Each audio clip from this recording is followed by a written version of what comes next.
Bridge, and what else? What other issues you have, Sammy? Well, you know what? May I jump in here, guys? They've changed the culture there, and that's why it's attractive. Can I tell you a quick story? It's funny, Sammy, but this wasn't always the case, right?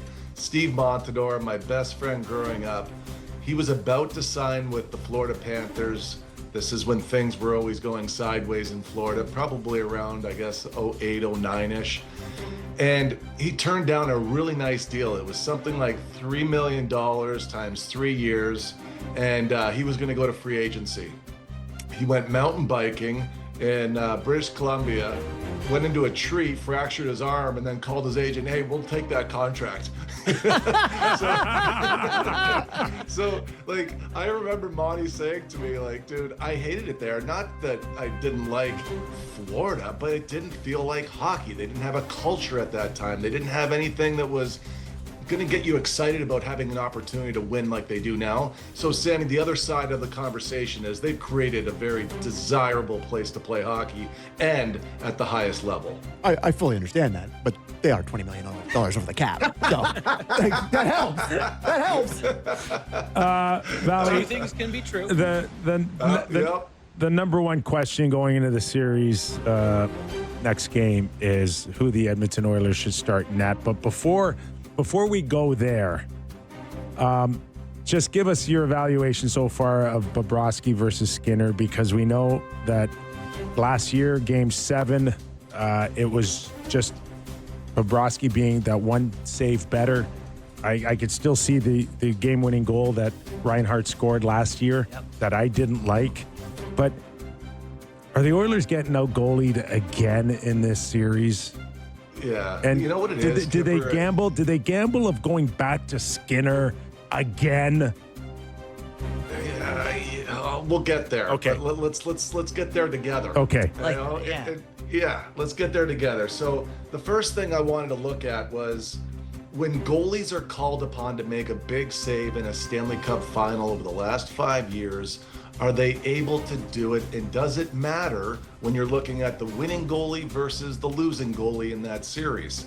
Okay, I'm not going to go all the way back, but I'm telling you it's there, and it's pretty fascinating.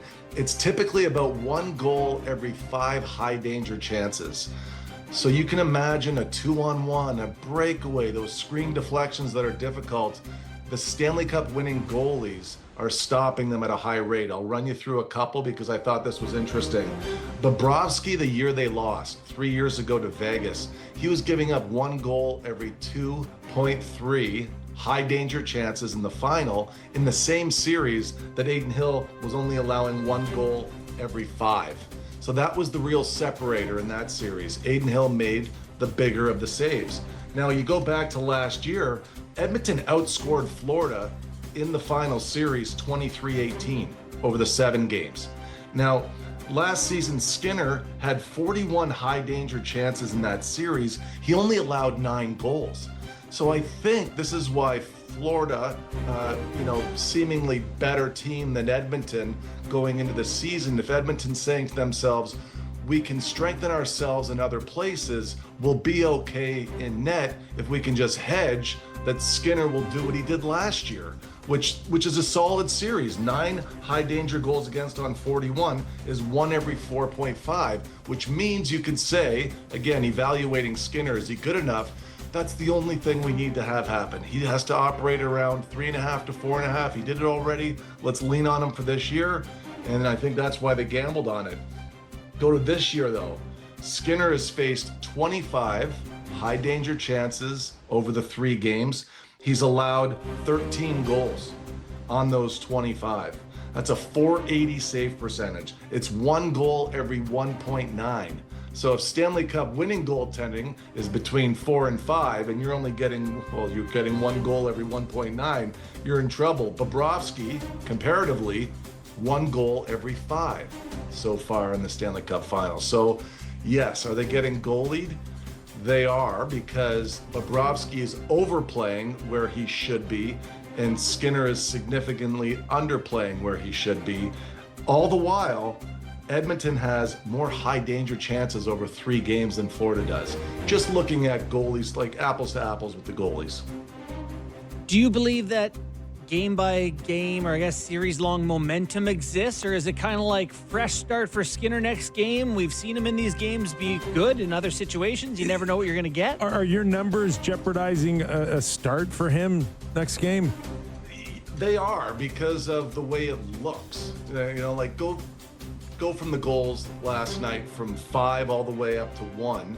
And goal number 5, like Nurse is full of holes on that one. It's the PK goal. But you look at the east to west, and Florida has a book on him right now. They know that when the puck is low, he's going to be in a reverse. And to me, Skinner, if it was me, I wouldn't be down in a reverse there because he doesn't move well enough out of it. The puck goes east to west, and it's 23 east to west chances faced in the playoffs, 9 goals against. Now that's a big number. The breakaway goal is goal number 4, and when Bennett scores that one, I'm looking to myself and I'm like, geez, that looks like he could have done anything and scored. He looked relatively easy to beat. I looked up his numbers on breakaways and so far in the postseason. Skinner's faced 14 breakaways. He's allowed 8 goals, guys. 1 every 1.7. That's not a number you can win with. You need momentum changing saves, and you're not getting breakaway saves. It's going to hurt you. So east to west, breakaways. Goal number 2 I didn't like because of positioning. That's the Verhaeghe goal. And you look at positioning, and I think I mentioned this last week, he's got to back up in his crease a little bit. He's out too far for his lack of mobility, so when the puck ends up on Verhaeghe's stick, Verhaeghe looks up and he sees a goalie that's not there that should be there, and the angle's off, his depth is off, and his squareness is off. And guys, you just can't make a save that way. You're sideways in your net, and short side high is exposed. So what I think he needs is a reset. We've seen him reset well. A reset would mean miss a game. If it doesn't work out, you're still going back to Edmonton. You can steal one there, steal one back in Florida.